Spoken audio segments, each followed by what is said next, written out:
how far does the way the conductor relates to their orchestra have to be healthy or ethical to get great musical results? The music critic Ivan Hewett wrote a provocative piece about this a couple of days ago. And the piece got a lot of blowback. And I'm not going to talk about the blowback because I don't want to have a social justice or equality of opportunity conversation with you on this occasion. As it happens, I'm very bullish on the social justice issue of women in the profession of conducting, because conductors mature really late. If pianists are the oldest maturing instrumentalists, pianists often mature at 60, conductors often mature at 70. And so it's the profession where we're going to be waiting longest for women to express their talent properly. Now, let's see what Ivan Hewett says and then press a little bit into the basic questions that need answering for us to get our head around this topic.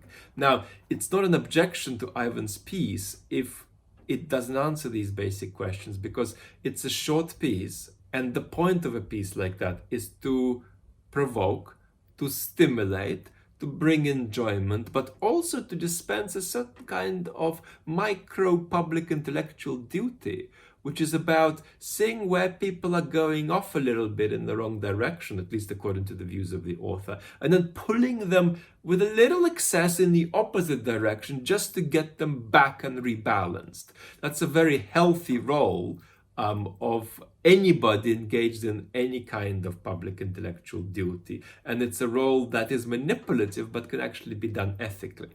And the consequence of understanding that role is that you've got to be generous about the turns of phrase or even the points that sometimes sound too simplistic or hyperbolic in short pieces like this. So let's go. In fact, actually, before we go, let's throw something out of the window straight away. We don't need our musicians to be good people for us to listen to them.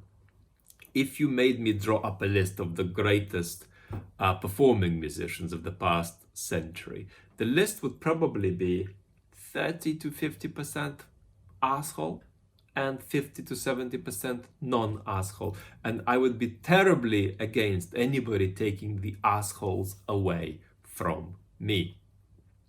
So let's get into what Ivan Hewett says. I'm skeptical, he says, of the idea that the arrival of women will lead to a total transformation of the orchestra-conductor relationship. Audience expectations haven't changed. They still want conductors to put their personal stamp on performances, and that cannot happen entirely through negotiation. The observation that the power of a conductor in the moment of a performance is absolute still holds true, whether the conductor is a man, a woman, or a dolphin. Now, it's not a criticism of Ivan's piece that we want to get a little bit beyond this into the core question, which is this. Does Ivan think that the relationship a conductor has with the orchestra has to be a bit pathological for the relationship to get great musical results? I probably suspect Ivan doesn't think that that has to be so. But independently of that, let's ourselves get clear about this really important question. Does there have to be a lot of dodgy excess ego, excess super ego, in the way a conductor dispenses their role for us to get great musical results? Answer, no.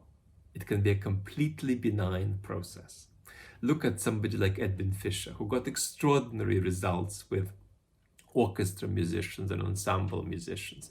And you've got generations of people, begging, thanking heavens on their knees for having had the opportunity, often briefly, to be led musically by Edwin Fischer. Now, if I'm your conductor and you are my orchestra musician, I can make you go in this direction, and this direction in particular. So not that direction, not this other direction, not this other direction, but this direction only. because I've illuminated this path very far ahead for you, and some other conductor could have taken you on a whole different path, but this is the path I'm taking you down. I've illuminated it in my way. I built these lights that shine on this path. And what compels you about this path is, in part, of course, my own personality, but much more importantly than that, what compels you is my clarity of musical vision.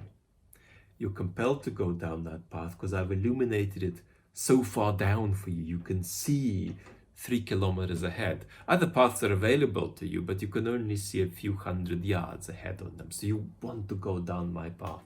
And I invite you into it, and I seduce you into it. Well, there doesn't have to be anything unhealthy about that. That can be exercised in a completely benign way. So, for now, question settled. Well, let's ask a second question that's more difficult to settle, and it's this. Okay, so if you can get great musical results in a benign way, what about the question of whether you can also get them in a non-benign way some of the time? Can't you have conductors who behave badly and still get great musical results? Well, let's introduce a quick footnote to throw some other thing we don't need to worry about out of our cart here. And that's, of course, that we're only worried about musical consequences and musical results. Now, it may be if somebody is working today and misbehaving badly that they need to be fired or disciplined, like anybody in any leadership position would need to be fired or disciplined. But if we're talking about the misbehavior of somebody 60 years ago, I'm actually only interested in how far that impacted musical results, and often it does. Some of what's right with, for example, Karajan can be heard on record, but also some of what's wrong with Karajan can be heard on record.